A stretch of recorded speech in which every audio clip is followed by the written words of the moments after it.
नमस्कार दोस्तों, कैसे हैं आप लोग? स्वागत है मेरे यूट्यूब चैनल पर। आज की वीडियो में हम लोग बिलियन चैप्टर के अंतर्गत बिलियन एक्सरसाइज का क्वेश्चन नंबर 5 को हल करेंगे, यानी अभ्यास प्रश्न 5 को हल करेंगे, जो कि विलयनों की सांता पर आधारित है, यानी विलयनों की इसमें मोलरता और मोल प्रभाज को ज्ञात करना होगा। तो चलिए हम लोग देखते हैं इस क्वेश्चन को। ग्लूकोज का एक जलीय विलयन 10% W/W, यानी 10% W/W का मतलब भार प्रतिशतता है विलयन की मोललता तथा विलयन में प्रत्येक घटक का मोल अंश क्या है? यदि विलयन का घनत्व 1.2 ग्राम प्रति ml हो तो विलयन की मोलरता क्या होगी?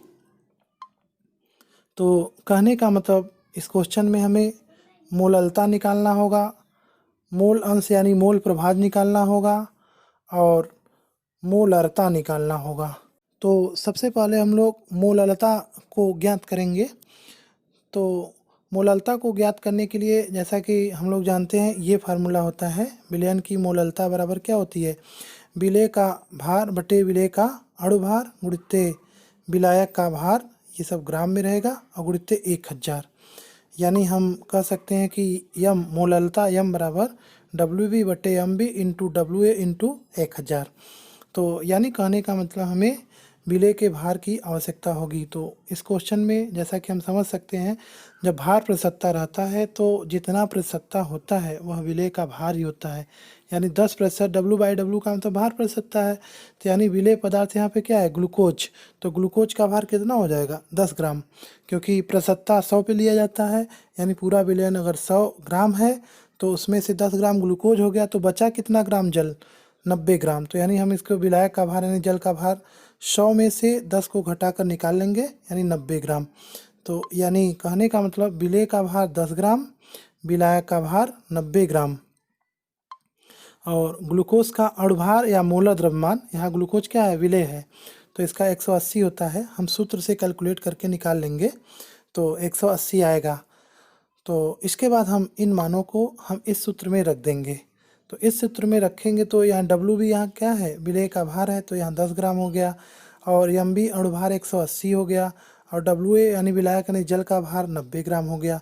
तो इसको रख के फिर 1000 का सूत्र में जैसा कि गुणा किया गया है तो गुणा करेंगे। जब गुणा करके इसको हल करेंगे तो ये समीकरण बनेगा 100/162। तो जब इसको हम लोग हल करेंगे तो क्या आएगा? 0.617 मोल प्रति किग्रा। तो ये मोललता ज्ञात हो गया। तो इसके बाद हम लोग अब इस मोल प्रभाज यानी मोल अंश की गणना करेंगे। तो मोल अंश या मोल प्रभाज निकालने के लिए जैसा कि हम लोग सूत्र में देख सकते हैं, तो इसमें विलेय और विलायक के मोलों की संख्या की ज़रूरत पड़ती है। तो सबसे पहले हम विलेय और विलायक के मोल को ज्ञात करेंगे। तो यहाँ विलायक जल है, तो जल का मोल बराबर होता है जल का भार बटे जल का अणुभार यानी मोलर द्रव्यमान, यानी WA/MA। तो जल का भार कितना है? 90 ग्राम है, और अणुभार यानी मोलर द्रव्यमान कितना है? 18। तो इसको हल करेंगे तो हमें जल का मोल कितना आया? 5 मोल जल है यानी। और उसका ग्लूकोज का मोल निकालने के लिए सूत्र क्या होगा? WB/ क्या हो जाएगा? MB। ठीक है, WB/MB। तो जब इन मानों को हम रखेंगे तो यानी जो भार है ग्लूकोज का 10 ग्राम है और अणुभार 180 है, तो इसको जब हम लोग हल करेंगे तो ये आएगा इसका मोल। तो अब इसके बाद हम लोग मोल प्रभाज यानी मोल अंश निकालेंगे। जल का अलग से निकालेंगे और ग्लूकोज का अलग से। तो देखिए, मोल प्रभाज निकालने के लिए जो फार्मूला होता है मोलों की संख्या से संबंधित होता है। तो हमें यहाँ ध्यान देना होगा, अगर हम जैसे विलेय और विलायक का मोल प्रभाज निकाल रहे हैं तो जिसका मोल प्रभाज निकालेंगे उसके मोलों की संख्या ऊपर रखेंगे और नीचे दोनों के मोलों की संख्याओं का योग होगा। तो यहाँ हम लोग देख ले रहे हैं जल का मोल प्रभाज पहले निकाला जा रहा है। तो जल के मोलों की संख्या बटे जल के मोलों की संख्या प्लस ग्लूकोज के मोलों की संख्या, ये सूत्र बनेगा। तो हम यहाँ जब इनके मान रखेंगे इस सूत्र में तो ये समीकरण बनेगा। फिर इसको जब हम हल करेंगे नीचे के जोड़ देंगे तो ये समीकरण बनेगा। और इसको जब फाइनली हल करेंगे तो जल का मोल प्रभाज यानी मोल अंश कितना आएगा? 0.989। ठीक है, तो ये जल का मूल प्रभाज आया है। फिर जैसा कि हम जानते हैं कि विलेय और विलायक के मूल प्रभाज का योग 1 होता है, तो हम चाहे तो ग्लूकोज के मूल प्रभाज को हम 1 में से इस संख्या को घटाकर हम ज्ञात कर सकते हैं, नहीं तो हम सूत्र से भी ज्ञात कर सकते हैं। तो जहाँ देखो हमने सूत्र से ज्ञात किया है, तो यहाँ ग्लूकोज का मोल प्रभाज बराबर क्या हो जाएगा, ग्लूकोज के मोलों की संख्या बटे जल के मोलों की संख्या प्लस ग्लूकोज के मोलों की संख्या। तो ये मान हमने देखिए यहाँ रखा है। जब ये मान रखेंगे तो इसको हल करेंगे तो ये समीकरण बनेगा। फिर इस समीकरण को जो हम लोग हल करेंगे तो फाइनली इसका मोल प्रभाज कितना आएगा, ग्लूकोज का 0.011। अगर हमें आंसर को मिलाना है तो इन दोनों को जोड़ देंगे, जल के मोल प्रभाज और ग्लूकोज के मोल प्रभाज को, तो 1 के लगभग आना चाहिए। तो ये हमारा मोल प्रभाज ज्ञात हो गया। तो जल का मोल प्रभाज कितना आया 0.989 और ग्लूकोज का मोल प्रभाज कितना हुआ 0.011। अब इसके बाद हम लोग मोलरता के लिए मतलब मोलरता की गणना करेंगे।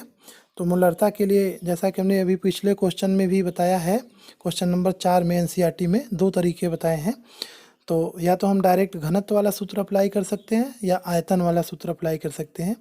तो यहाँ हमने फिलहाल घनत्व वाला ही सूत्र अप्लाई किया है। अगर भार प्रतिशतता क्वेश्चन में दिया हो तो क्या सूत्र है, विलयन की मोलरता बराबर x% मतलब भार प्रतिशतता यहाँ पे है, इंटू घनत्व इंटू 10 बटे विलेय का अणुभार यानी ग्लूकोज का अणुभार। तो जब हम इन मानों को रखेंगे, परसेंटेज कितना है विलेय का 10% है तो यहाँ 10 रख देंगे, और उसके बाद घनत्व 1.2 ग्राम प्रति ml दिया है, उसके बाद गुणित 10 हो जाएगा, और विलेय यानी ग्लूकोज का अणुभार यानी मोल द्रव्यमान कितना है 180। तो जब हम इन मानों को इस समीकरण में रखेंगे तो हमें ये प्राप्त होगा, और इसको हल करेंगे तो ये 12/18 होगा, तो इसको भी हल करेंगे 2/3 होगा, और फिर इसको फाइनली जब हल करेंगे तो कितना आएगा 0.67। ये क्या है हमारा मोलरता आया, यानी मोलरता का मात्रक क्या होता है, मोल प्रति लीटर होता है। तो इस प्रकार से ये क्वेश्चन हल हो गया।